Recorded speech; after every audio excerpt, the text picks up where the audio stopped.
Capítulo 1. A visão. O desafio de como encontrar o equilíbrio entre a morte e o nascimento, o bem e o mal, o claro e o escuro, o simples e o complexo, a clareza e as trevas, está entre o cio talvez. Sempre que eu saía de casa eu via vários urubus sobrevoando a área que eu moro. É perto de um pequeno lixão, e vendo aquela situação sempre surgiam perguntas. Afinal, qual o propósito da vida? Por que morremos? Qual o motivo disso tudo? Eu acabei chegando à conclusão de que nada daquilo existia. Era eu criando uma imagem falsa na minha cabeça. Então, parei e refleti. Aquele urubu não teve culpa da carniça jogada ao chão. Aquilo era uma vida, mas após a morte ela não deixou de ser vida. A transformação de uma vida em outra vida me inspirou a escrever isso e relatar essa arte. A arte em si é um sonho que eu tive com os céus. Não sou muito religioso, mas tenho fé, e naquele momento me inspirei a fazer essa obra. A cor amarela é uma simbologia proposital. O amarelo tem diversos significados: o sol, a luz, a prosperidade. O meu significado é totalmente diferente. Quando aquela pessoa abriu o céu, ela abriu uma nova dimensão mental, o equilíbrio. Eu falo dele daqui a pouco. Eu confesso que eu não estou copiando Van Gogh. Talvez eu não tenha uma overdose de tinta amarela como ele. Van Gogh acreditava que a cor amarela o fazia se conectar com a felicidade. Ele acreditava que se tomasse aquela tinta, estaria usufruindo diretamente daquele sentimento. Ele também tinha problemas. Verdadeiramente, eu queria colocar uma arte para cada texto, mas eu não sei se vou conseguir. Eu estou me despedaçando para dar vida a isso tudo e espero que você absorva bem. No fundo, é como se esse álbum representasse uma transição, antes no mundo real e depois na parte amarela. Minha intenção é realmente expor aquele sonho que eu tive, detalhe por detalhe, e apresentar para vocês tudo o que ele me inspirou a fazer. Até agora eu estou sem entender o que aconteceu. Um sonho inesperado está se tornando um álbum de arte. Eu simplesmente acordei e comecei a escrever. A estrada é o caminho, que na minha visão importa mais do que a chegada. É no caminho que você encontra as incertezas, as inseguranças. É com ele que se aprende a viver com tudo que te assombra ao redor. Eu o representei com a estrada deserta. É como algumas pessoas se sentem. Não me pergunte quem é o gigante que está abrindo os céus, mas tenha certeza que ele está no seu alto grau de rebeldia. Ele vai aparecer novamente, não julgue-o. Precisamos de rebeldia para evoluir. O urubu na imagem representa a decomposição da matéria, a morte, enquanto que o céu se abre, abrindo com ele novas portas e oportunidades. Talvez tudo seja o significado de uma mera dúvida, e nós estamos em busca de respostas. Afinal, somos os únicos seres racionais, não é mesmo? Capítulo 2. Não somos únicos. A infinidade de caminhos que podemos seguir é representada pelo universo. Quando eu olho para o céu, eu vejo algo nele além de estrelas, planetas, astros. Eu vejo a vida. Algumas pessoas creem que algo divino fez e deu nome a cada ser. Seria uma questão quase que impossível decifrar exatamente como isso aconteceu. Outras acreditam que a expansão fez as espécies evoluírem de tal modo que as mais adaptadas ao caos sobreviveram, transformando a Terra em um planeta mais vivo. Enfim, para ambos os lados se deve o respeito e a admiração, pois se expressar nesse mundo é quase como tentar gritar no vácuo e esperar que ecoe. Havia Deus criado a vida ou foram partículas se chocando? E se existisse vida além da nossa? Outras civilizações, costumes, padrões? Devemos nos preocupar. Talvez não iremos viver para ver se isso realmente existe, mas eu acredito. O vazio implantado nessas perguntas é justamente como alguns seres se sentem, presos em suas bolhas prestes a estourar. E quando estouram, se sentem pequeninos perto da imensidão do espaço. Se sentir assim é um caminho sem volta.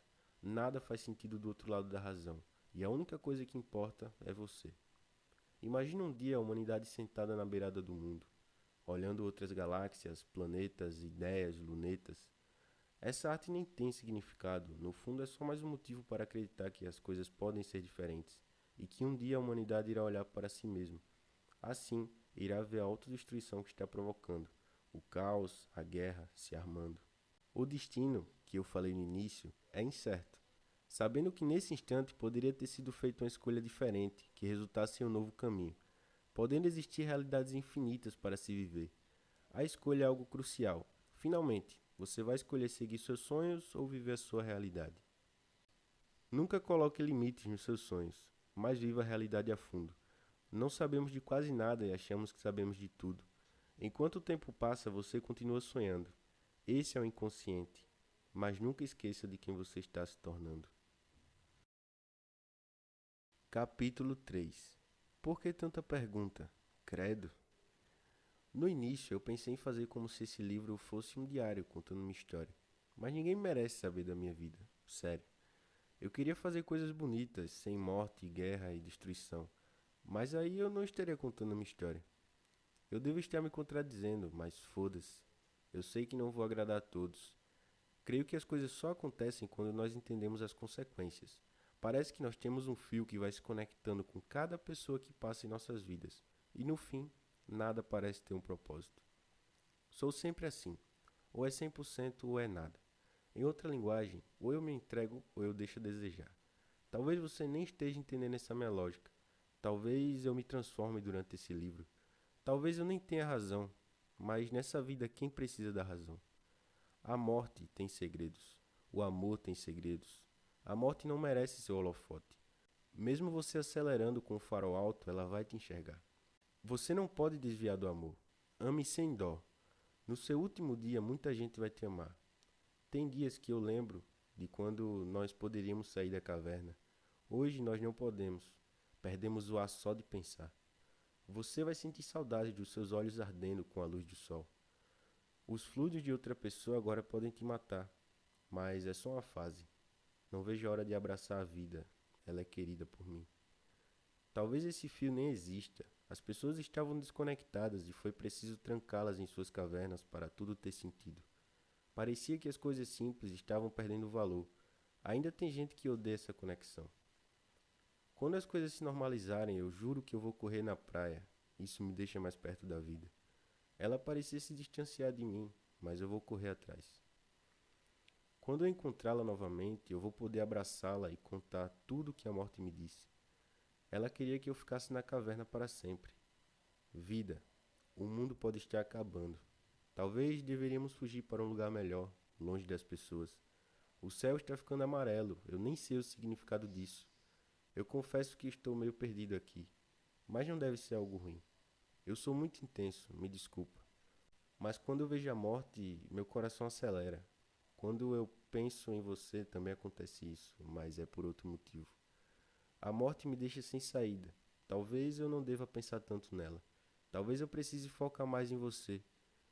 Quando eu pensei na morte e na vida, eu imaginaria que elas seriam inimigas, mas elas apenas mexem comigo de maneiras diferentes. Elas são parecidas. Ainda não conheço direito a morte. Ela me parece misteriosa. Já a vida eu conheci e posso afirmar que ela é acidental e megalomaníaca. A vida para mim é como um jogo. Você perde, reinicia e se torna a melhor versão de si. É como atingir o level máximo de um personagem. A única diferença é que temos uma só vida. O que acontece após a morte? Ressurreição, feixe de luz, brilho, escuridão. As coisas não são tão simples assim e a morte não é o contrário da vida. A vida não tem contrário, é infinita. Capítulo 4. Família é como uma torta. Se você tivesse a oportunidade de reviver um momento único da sua vida, qual você escolheria? Sério, eu me vejo despreparado se algum dia eu recebesse uma chance dessas. Talvez eu nem saberia o que responder. Eu sofro de ansiedade e vejo o tempo passar com mais rapidez. Minha mente está sempre a 200 por hora. Mas eu vou encontrar o equilíbrio necessário para viver eternamente. E se conseguíssemos encontrar esse equilíbrio? Talvez viveríamos para sempre, nossas mentes, matéria, nessas mentes, cratera, nas suas mentes, quem dera. Eu abri o bloco de notas e vim até aqui. Costumava parar no primeiro parágrafo, mas eu não paro mais.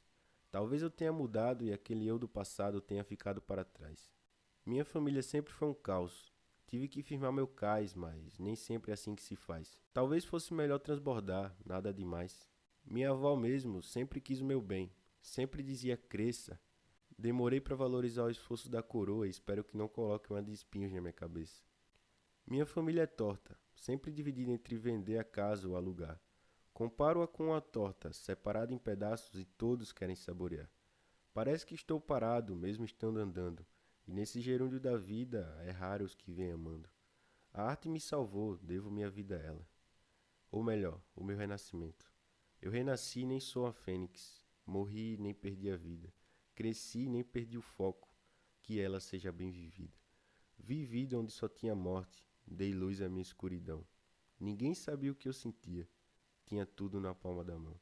Parece que tudo é poesia, rimas, sentidos diferentes. Mas é só o meu cérebro tentando decifrar o que eu sinto.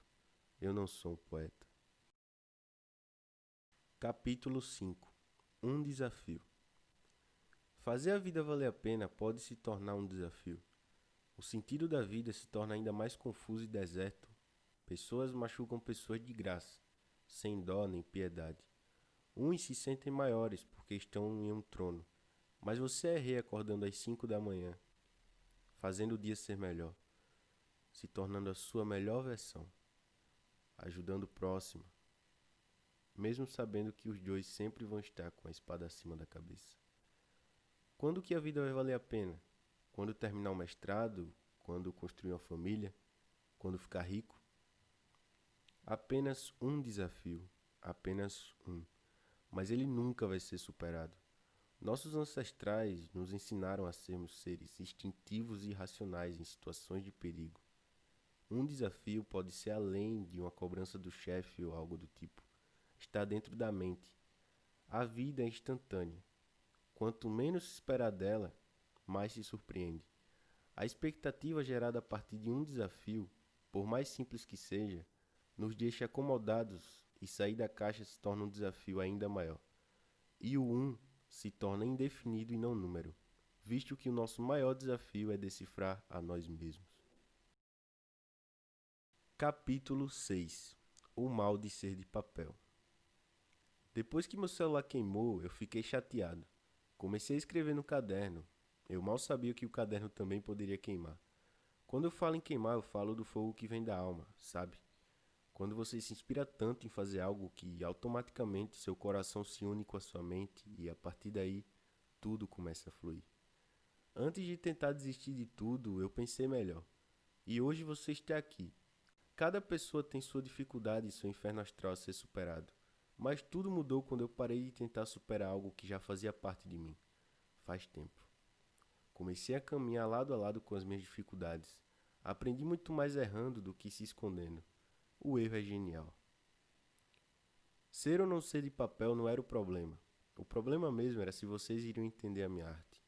A arte se transforma a cada segundo que passa, e ela só conseguiu chegar até aqui porque viajou por mentes ignorantes como a minha, para chegar ao ponto de deixar de produzir com medo do que os outros iriam pensar. Sabe, eu sou muito novo e tudo que eu penso em ser daqui a 10, 15 anos pode se tornar um grande desafio que eu posso não ter escapatória. Quando meu celular queimou, eu perdi muita coisa que eu havia escrito. Na hora, minha reação foi de frustração, mas depois eu vi que era uma nova oportunidade de evoluir e fazer novamente se fosse preciso. Naquele momento, por incrível que pareça, eu não pensei em desistir, o que pessoalmente foi uma vitória para mim. Eu só vivia desistindo das coisas e ali eu percebi que eu realmente estava me tornando a minha melhor versão. Eu nunca vou esquecer dos momentos antes de eu superar minha depressão. As pessoas que me ignoravam e me tratavam como terceira opção hoje me respeitam. E a única parte disso tudo que eu me orgulho é que agora eu posso inspirá-las. Foram pouco mais de 2 anos num ciclo infinito entre desistir de tudo e não se inspirar em nada. Há um tempo atrás eu só queria que chegasse a minha hora. Hoje eu não vejo a hora de deixar o tempo para trás. Quando eu disse que tudo isso começou logo após uma visão, eu não estava brincando. Depois disso, eu fui me armar, pois sabia que iria precisar de uma força bélica para enfrentar e matar todos os meus demônios. Mesmo sabendo que ela poderia vir de onde as pessoas menos esperariam. Dos meus pincéis, das minhas canetas, dos meus lápis. Coisas que podem salvar umas vidas por aí. Capítulo 7. Na dúvida, R. Isso não é uma indução ao erro. Apenas quero que você pare de menosprezá-lo. Ele merece mais de sua atenção. Então, faça questão de tê-lo por perto. Ele pode te salvar. O equilíbrio da dúvida nem sempre é um vão sombrio e eterno que você não consegue enxergar seu próprio reflexo. Às vezes ele está do outro lado da porta, esperando você errar. Muita coisa pode mudar com o erro, mas não se desespere. Tente usá-lo para se transformar. Não tenha medo. Você pode me chamar de maluco e dizer que eu estou errado. Na verdade, eu me sentiria honrado se isso acontecesse, até porque eu preciso dele. Quando eu resolvi escrever este livro, eu não sabia que esse seria o maior dos erros. Eu pensando se alguém iria lê-lo e ao mesmo tempo ignorando minha família e meus amigos para escrevê-lo. Eu sou um tolo em acreditar que algum dia alguém irá me entender de verdade. Você pode achar que não tem conteúdo em cada linha, mas eu assumo que esse livro não é para você. Tenta ler quando estiver perdido, sem rumo, pois é assim que eu estou me sentindo. Mas o erro com certeza irá me salvar. Ou eu vou errar novamente colocando expectativa no incerto. Capítulo 8. Do fundo do poço às ruínas de um castelo. Eu penso em uma teoria ou filósofo para confirmar tudo o que eu falo. Igual os livros convencionais, mas na real eu vou fazer isso, só que do meu jeito. Antes de tentar entender o que eu escrevo, tente entender a tua vida, teus sonhos, objetivos. Tudo o que eu falo nesse livro é que a vida é uma grande aliteração. E um bom embasamento teórico seria o álbum Castelos e Ruínas, do rapper BK. A teoria que diz que os opostos nos dominam eu apelidei de teoria dos extremos. Chega um momento da sua vida que você vive diretamente nos seus extremos. A extrema felicidade e a extrema tristeza, a extrema escuridão, o extremo brilho, a extrema veracidade e a profunda fraude. Paradoxalmente, quanto mais vivemos nos extremos, mais estamos almejando o equilíbrio. Perceba que algo extremo nunca nos satisfaz. Vou utilizar a chuva e o sol como exemplos. Se imagine um dia muito chuvoso, quase que insuportável de aguentar, ainda mais quando alaga tudo e cai o Wi-Fi. Naquele momento você passa a odiar a chuva. Agora se imagine em um dia ensolarado, mais de 40 graus. Dava muito para pregar uma praia, não é mesmo? Mas o calor é tão extremo que você passa a odiar o sol e o calor. Resumidamente, não sabemos lidar com os extremos. E o paradoxo final está em odiar tantos extremos e eles nos levarem inconscientemente ao equilíbrio. O alto contraste em que vivemos, apresentado perfeitamente pelo álbum do BK, representa nossa mente. Quando visitamos nossos extremos, nós sabemos o quão desconfortável ficamos. Um suicida, por exemplo, se vê no seu alto nível de extremidade quando tenta ceifar sua própria vida, quebrando o curso entre a morte e o nascimento. Mais uma vez o extremo, trazendo como consequência o equilíbrio. De fato, o exemplo que eu dei foi um pouco extremo. Falo dos extremos, pois eles estão dentro de nós.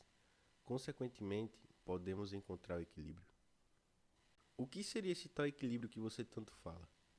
O equilíbrio é um lugar que vivemos, mas muitas vezes não sabemos nos situar dentro dele.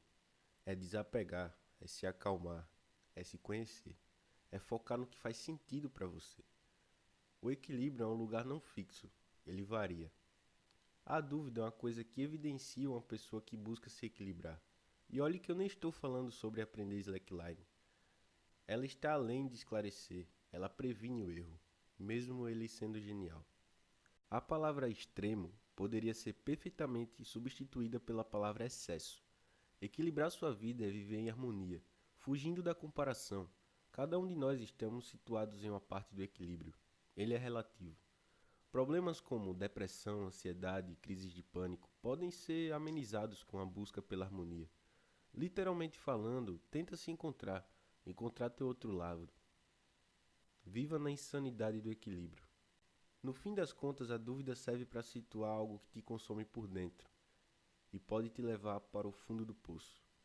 Um dia eu tive uma conversa com um amigo meu. Eu não sabia, mas ele estava enfrentando uma depressão profunda. E adivinha? Ele estava bebendo e aparentemente feliz. O equilíbrio vem nos momentos em que nos sentimos fragilizados ao ponto de unirmos esses dois lados. No caso dele, a depressão e a felicidade. Após a bebedeira veio a fragilização. Meu amigo desabafou o motivo de tudo e, graças a Deus, eu pude ajudá-lo. Entenda que as pessoas sempre terão dois lados. Elas escolhem qual é o dominante. É isso que separa uma pessoa introvertida de uma pessoa extrovertida.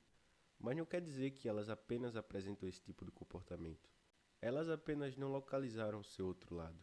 e a dúvida irá fazê-las chegarem ao seu destino. Viver em equilíbrio não é uma obrigação, é uma escolha, um lifestyle, onde o teu eu sente-se vulnerável e inseguro perante as adversidades do outro lado. Para explicar tudo, eu vou me usar de exemplo. Eu sempre fui introvertido, raramente tinha uma conversa longa com alguém, muito menos olhava em seus olhos.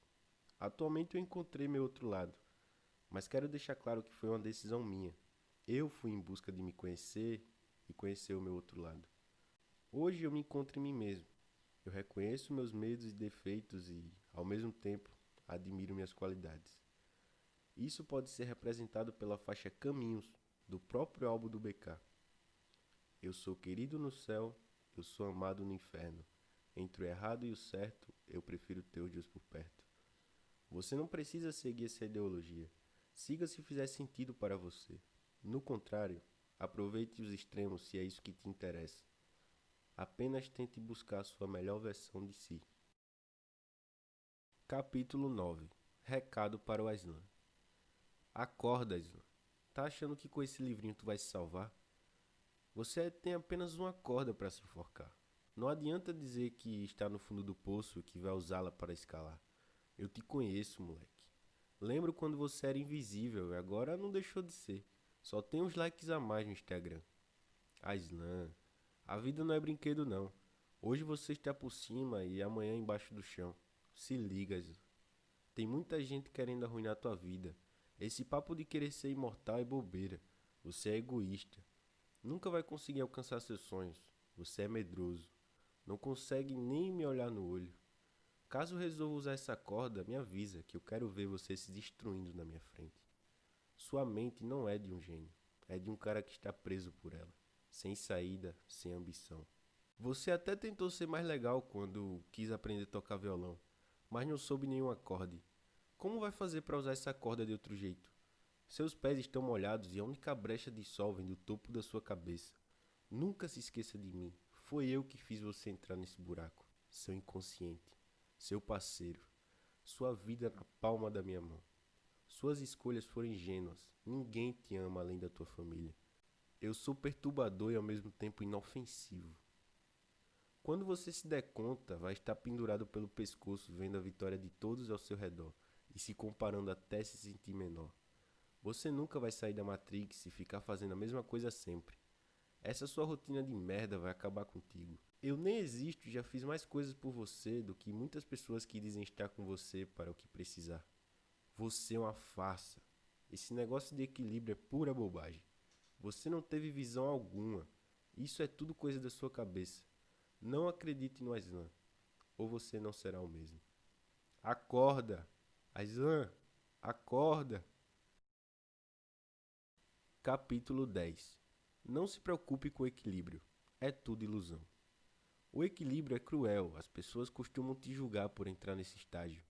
Mas isso só acontece se você se comparar e ousar dizer que sua decisão em buscá-lo é melhor que a do outro em ficar na mesma.